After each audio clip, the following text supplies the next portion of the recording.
Welcome to vision 5 TV. Director Boyapati Srinu ప్రస్తుతం సైలెంట్గా ఉన్నారు. గతేడాది రామ్ పోతినేనితో ఆయన తీసిన స్కంద సినిమా బాక్సాఫీస్ దగ్గర బోల్తా కొట్టింది.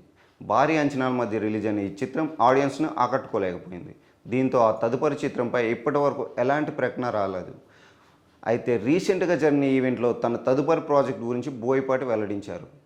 ఎన్నికలు ముగిసిన తర్వాత తన తదుపరి ప్రాజెక్టును ప్రకటిస్తానని బోయపాటి చెప్పారు. అలానే అఖండ 2పై కూడా రియాక్ట్ అయ్యారు. అఖండ సీక్వెల్లో ఏం చూపించబోతున్నాడంటూ అడిగిన ప్రశ్నకి ఈ సీక్వెల్లో సమాజానికి ఏం అవసరమో అదే చూపిస్తాను అంటూ బోయపాటి బదులిచ్చారు. దీన్ని బట్టి చూస్తే బోయపాటి మూవీ కోసం మరికొన్ని నెలలు ఆగాల్సి ఉంటుంది. మరి ఎన్నికలు అయిన తర్వాత అఖండ 2ను అనౌన్స్ చేస్తారా లేక మరేదైనా సినిమా అనేదే చూడాలి. బోయపాటి కెరియర్లోనే అతి పెద్ద హిట్గా నిలిచింది అఖండ సినిమా. ఇందులో బాలయ్య ద్విపాత్ర అభినయం చేశారు. ముఖ్యంగా అఘోర పాత్ర సినిమాకే హైలైట్ అయింది. ఈ సినిమా తమన్ ఇచ్చిన బ్యాక్గ్రౌండ్ స్కోర్కి థియేటర్లు దద్దరిల్లిపోయాయి.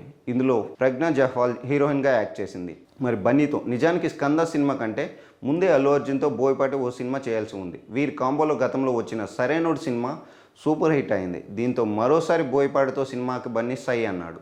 కానీ పుష్ప సినిమా 2 భాగాలుగా తీయాల్సి రావడంతో బోయపాటి చిత్రం వెనక్కి వెళ్ళిపోయింది. దీంతో అంతలో రామ్తో స్కంద సినిమా చేశారు బోయపాటి. అతి పెద్దగా ఆకట్టుకోలేకపోవడంతో ఇప్పుడు బన్నీ ఛాన్స్ ఇస్తాడో లేదో అనేదే డౌట్. ఇందులోనూ ప్రస్తుతం పుష్ప తర్వాత బన్నీ క్రేజ్ వేరే లెవెల్కి వెళ్ళిపోయింది. ఇక నుంచి చేసే ప్రతి సినిమాను పాన్ ఇండియా లెవెల్లోనే చేయాల్సి ఉందని బన్నీ అనుకుంటున్నాడు. అందుకే పుష్ప 2 తర్వాత తమిళ్ డైరెక్టర్ అట్లీతో సినిమా చేయాలనుకుంటున్నాడు బన్నీ.